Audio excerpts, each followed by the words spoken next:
안녕하세요. 백두산 금융연구소의 백두산입니다. 9월 30일 목요일 저녁 7시 14분입니다. 어젯밤 미국은 혼조하게 마감을 했죠. 혼조하게 마감을 했는데 일단은 하락이 멈췄다 정도라고 제가 일단 표현을 드렸습니다. 하락이 멈춰 있다라고 해서 반드시 반등한다? 아니면 하락이 멈췄다라고 하니까 앞으로 계속 더 하락이 진행된다? 그 뭣도 알 수 없습니다. 사실 일단 하락이 멈춰 있는 건데 엿장수 마음이에요. 하락이 멈춰 있는 상황에서 방향을 위쪽으로 틀어서 반등을 시도할 수도 있는 거고, 하락이 멈춰 있다가 다시 또 하락이 진행될 수도 있는 거고요. 그 부분은 오늘 밤에 이제 잠시 후에 결정이 될 것 같고요.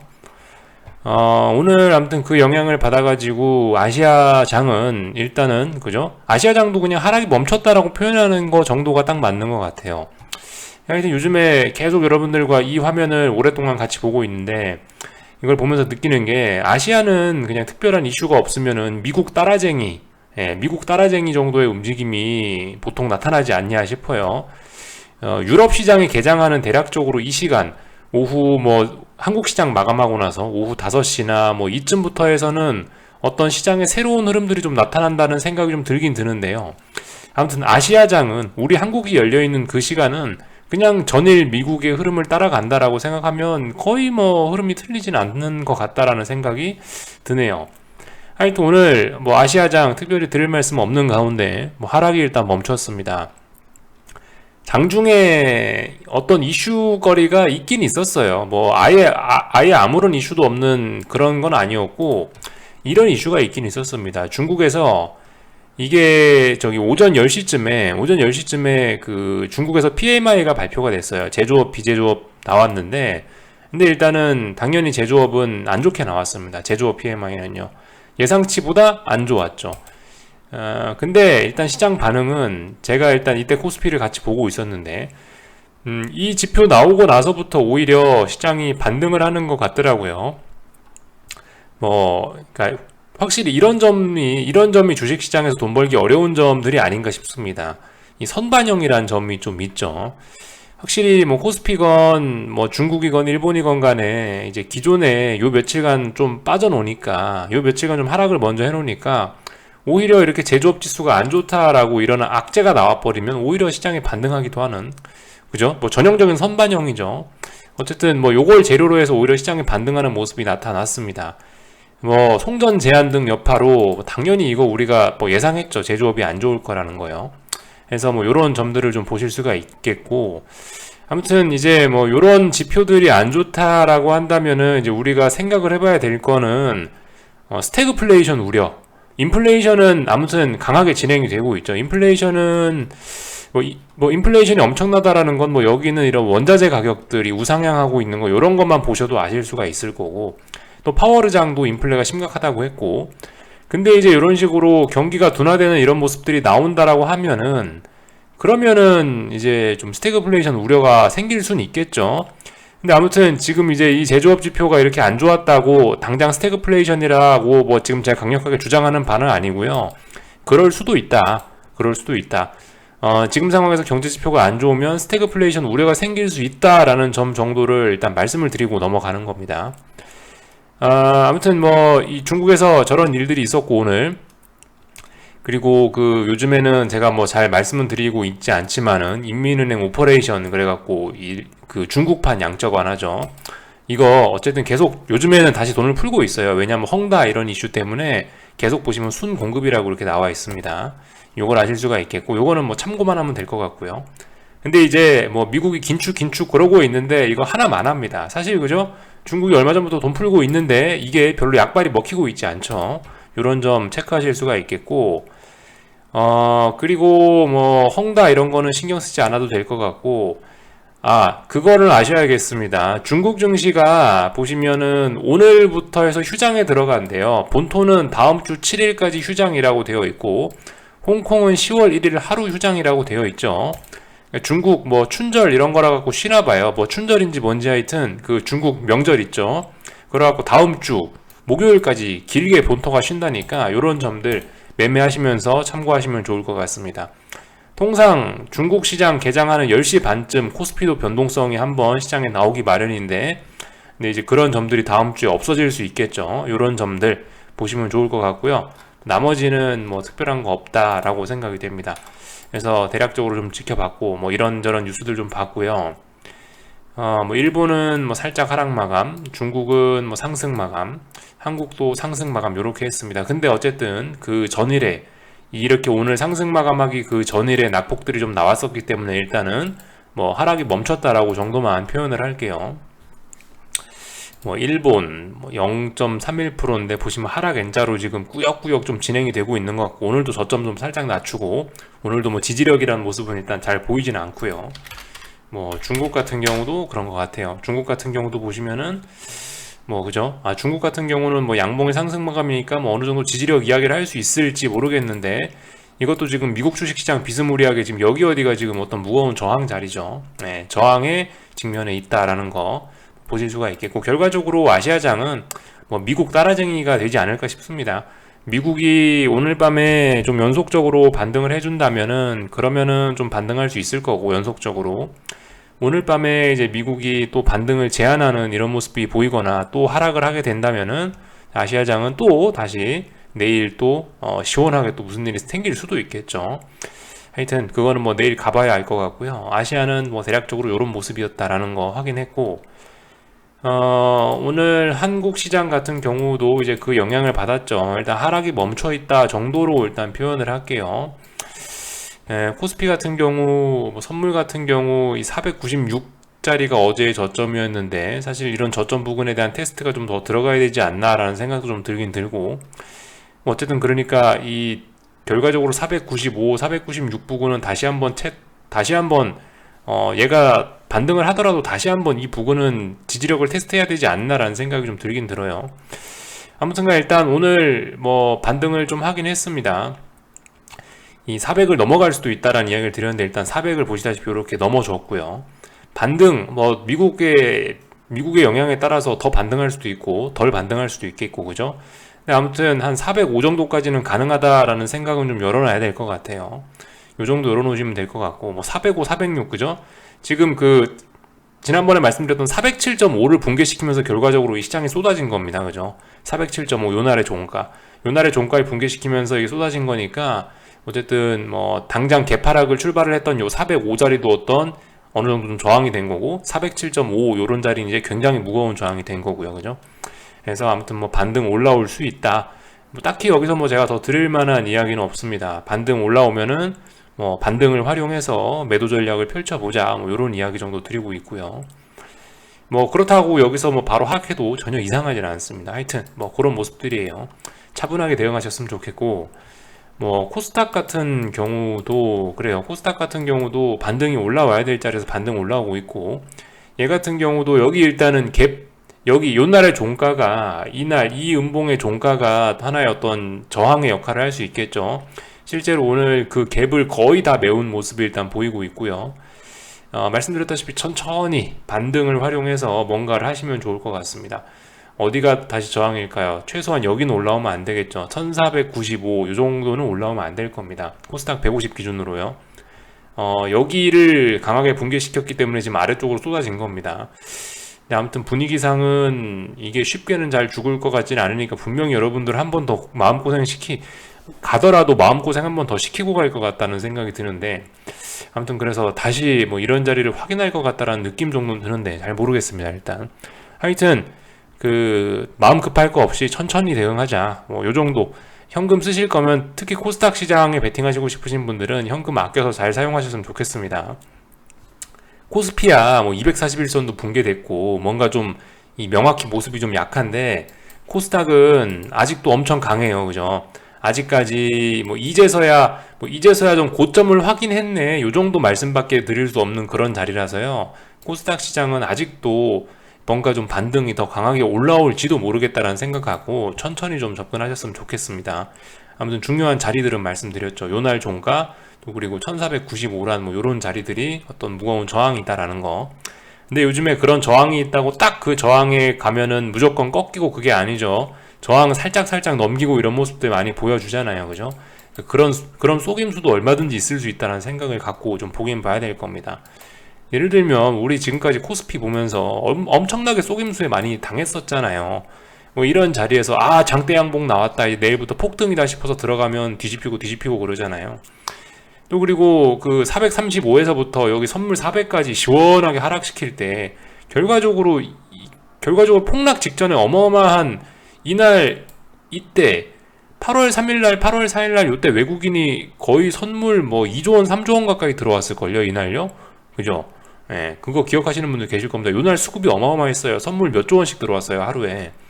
그러니까 요즘 이런 속임수가 너무나 흔하기 때문에 좀 어쨌든 뒤통수 맞을 수도 있다라는 생각을 갖고 보수적인 접근이 상당히 중요하지 않을까 싶습니다.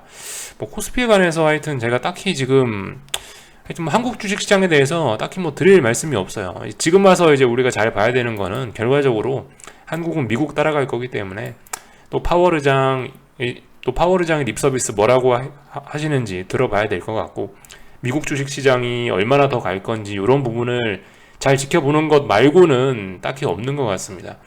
코스피 코스닥이 전 세계 중심이 아니죠. 예, 전 세계 경제의 중심은 어쨌든 미국이니까 어쩔 수 없어요. 미국 주식시장이나 쳐다보면서 그냥 손가락 빨고 있는 수밖에 없습니다. 자기 포지션들 뭐 가지고 있는 거 계속 홀딩하시고, 쇼 포지션의 경우에는 웬만하면 뭐 그런 거 쇼 포지션을 홀딩하시고, 뭐 현금 갖고 있다 그러신 분들은 천천히 뭐 쇼 매집하시고 싶으신 분들 해보시고, 그런 식으로 하는 정도밖에는 뭐 답이 없다라고 보여집니다. 점검만 이렇게 매일매일 하면서 넘어갈 수밖에 없죠. 원달러 환율 같은 경우는 오늘 1189.3원까지 살짝 고점을 높였는데, 뭐 90원 한 번쯤 터치는 할 줄 알았는데 90원 터치는 안 되네요. 아무튼 뭐 밀릴 듯 하면서 매일매일 음봉이 좀 나오긴 나오는데 어쨌든 계속 잘 5일선 깨지 않고 잘 올라가고 있습니다.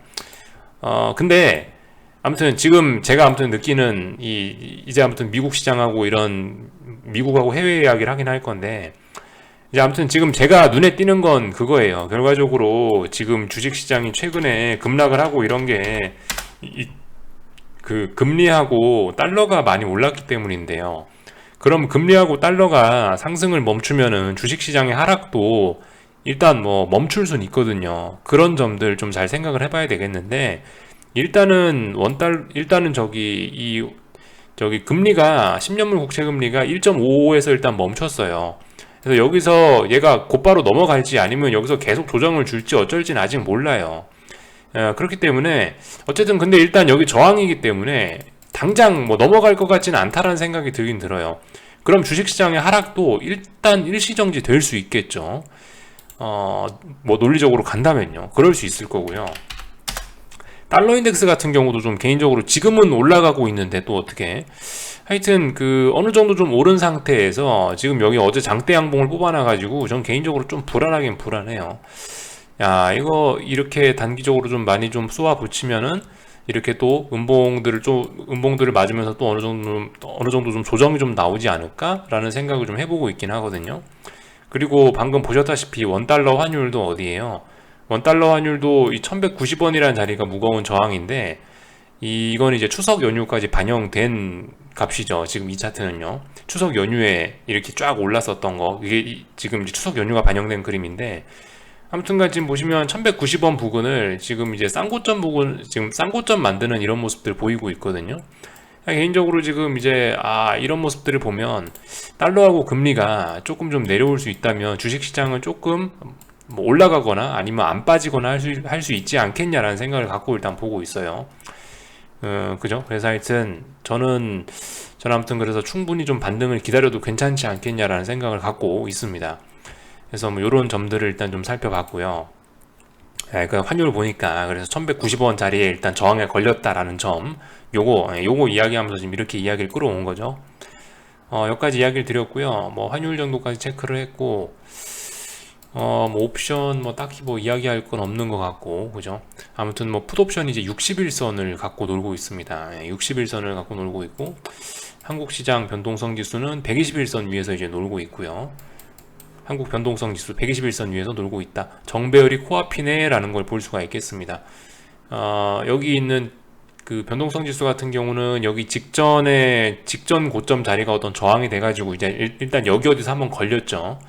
그러니까 여기 어디서 한번 조정이 좀 나와야 될 것 같긴 하고, 만약에 이번에 여기 20자리를 넘어서게 된다면은 다음번에는 한 25, 뭐 이 정도까지는 갈 수 있겠죠. 아무튼 계속 변동성 확대 국면입니다. 저점 높아지고 고점은 아직까지는 뭐 살짝 낮아지고 있지만 제 생각엔 좀 이따 고점 높일 것 같아요. 아무튼 잘 가고 있습니다. 숏 포지션 아무튼 뭐 시간은 우리 편인 것 같고 그러니까 기다려보면 될 것 같다라는 이야기 드리고, 그래서 해외장 오늘 뭐 말씀드렸다시피 그 점입니다. 그 방금 전에 봤다시피 금리하고 달러가 좀 쉬어가지 않겠냐라는 생각을 일단 갖고 보고 있어요. 오늘 미국 주식시장이 테스트해야 될 자리는 뭐 요런 자리라고 말씀드릴 수가 있겠습니다. 어제 말씀드렸던 그 자리들하고 똑같아요.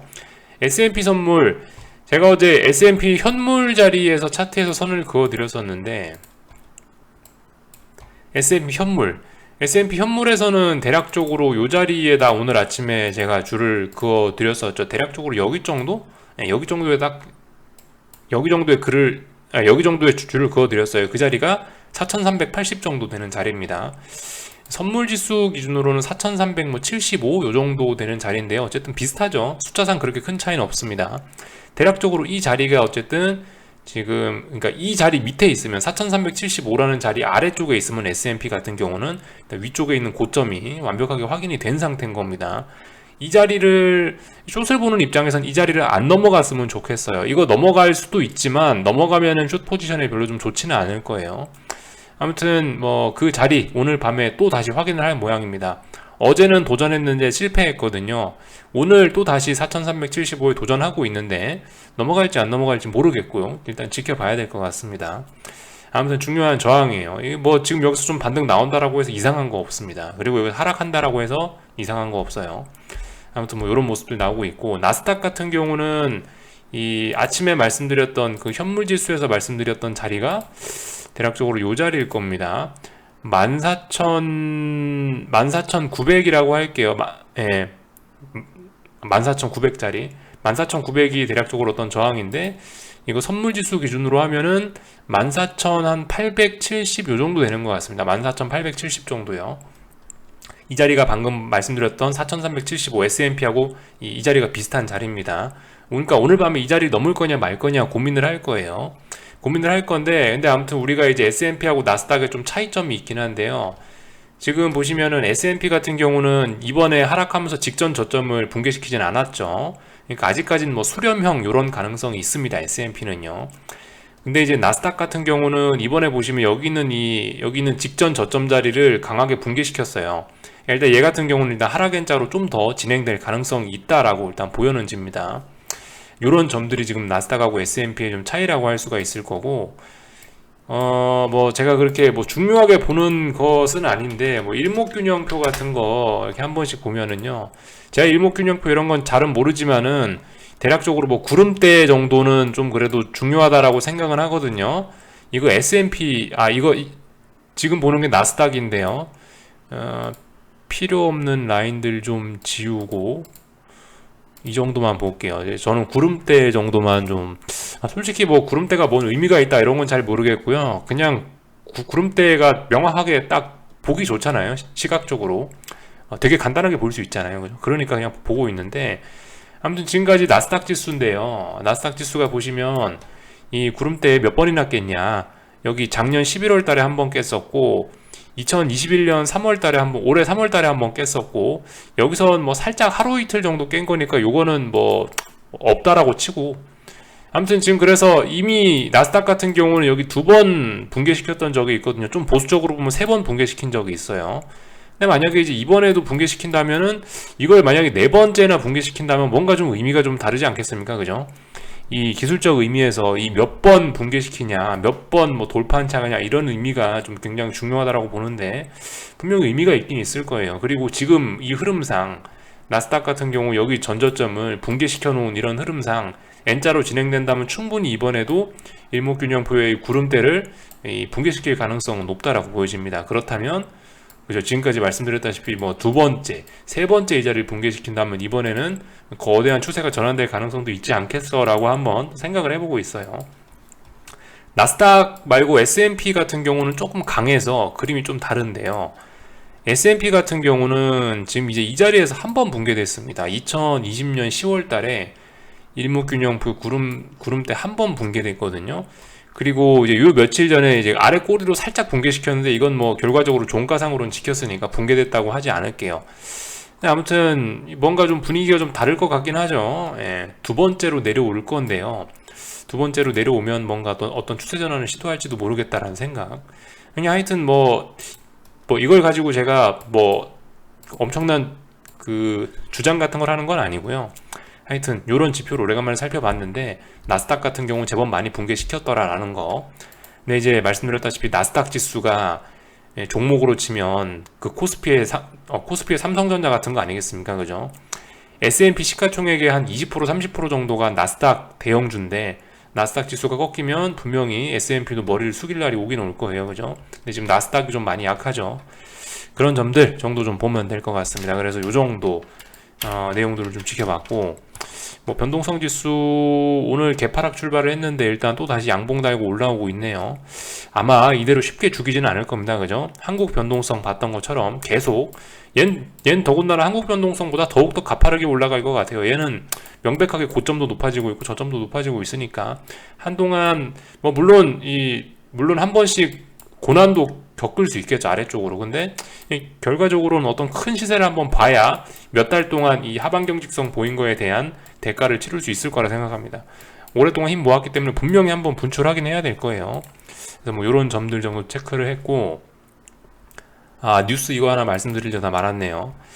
비트코인 쪽에도 뭔가 우리가 이제 기회가 올 것 같다라는 생각이 좀 들긴 들거든요. 비트코인 ETF 미국에 상장될 가능성이 있긴 한가 봐요. 제가 알기로 지금 비트코인 ETF는 캐나다 거래소에 뭐 어디 상장이 되어 있다고 듣긴 들었는데요. 아무튼 좀 그렇죠. 미국에 상장되면은 좀 재밌을 것 같긴 해요. 이르면 10월에 첫 ETF 승인 전망이라는데 여러분들 이런 거 좀 잘 보긴 잘 봐야 될 거예요. 보통 어떤 ETF라든가 이런 게 첫 거래가 되는 그런 때가 어떤 시장의 큰 변곡이거나 그럴 가능성들이 굉장히 높긴 합니다. 뭐 예를 들면요. 옛날에 이제 2018년도 초반에 한국 거래소에서 KRX 300 지수라고 해서 요거를 만들었어요. 코스닥 시장을 활성화시킨다고. 이거 만들어 놓고 나서 이제 이 KRX 300 ETF를 딱 출시시켰거든요. 근데 그 출시시키자마자부터 이제 미중무역 분쟁이고 뭐 테이퍼링이고 어쩌고저쩌고 하면서 하여튼 아주 강력한 하락장이 나오긴 했었습니다. 이거 ETF 상장된 뒤로 코로나 때까지 계속 빠졌어요. 이런 점들을 우리 한번 생각해 볼 필요가 있긴 있을 겁니다. 근데 이게 지금 제가 기억나는 것만 당장 말씀드려서 그렇지 이게 이런 사례가 한두 번이 아니에요. 그러니까 이런 ETF 어떤 새로운 상품의 ETF 상장이라든가 이런 거 같은 경우는 우리가 좀 주목해서 볼 필요가 있긴 있을 거예요. 이런 ETF의 첫 상장이 어떤 대박 버블을 만드는 시작이거나 아니면은 뭐 어떤 추세가 꺾이는 하여튼 변곡일 가능성이 좀 굉장히 높습니다. 이런 점들 좀 잘 보긴 봐야 될 것 같아요. 지금 요즘 뭐 비트코인들이 확실히 좀 버티고 있긴 한데요.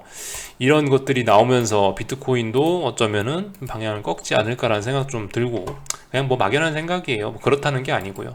하여튼 뭐 지금까지는 그랬어요. 어떤 ETF들이 나오고 나서 그 자리가 어떤 신종 자산의 ETF가 등장했다. 그러면 그 다음에 어떤 그 시장이 변곡을 만드는 경우가 많았습니다. 그때 그 상장 이후로 폭등을 하거나 폭락을 하거나 하여튼 뭔 일이 좀 나긴 나더라고요. 그래서 오늘 뭐 이야기는 여기 정도까지 하고 마치겠습니다. 오늘 밤 미국의 움직임 그저 중요하겠죠. 이벤트는 참 이런 것들이 있습니다. 미국 GDP 2분기 GDP 발표되고, 그리고 신규 실업수당 청구 건수, 그리고 파월의장 연설, 이렇게 해서 3종 세트가 밤 9시 반 그리고 한국 시간으로 밤 11시 이렇게 두 개가 준비가 되어 있습니다. 이런 것들 좀 잘 보시면 좋을 것 같습니다. 그래서 여기까지만 할게요. 궁금한 거 리플 남겨주시고요. 9월 한 달 끝났으니까 월봉 한 번씩 체크해 보시면 좋을 것 같습니다. 월봉 한 번씩 스스로들 체크해 보시고요. 여기쯤에서 마치겠습니다. 한 달간 수고들 많으셨고 또 내일 아침에 뵙도록 하겠습니다.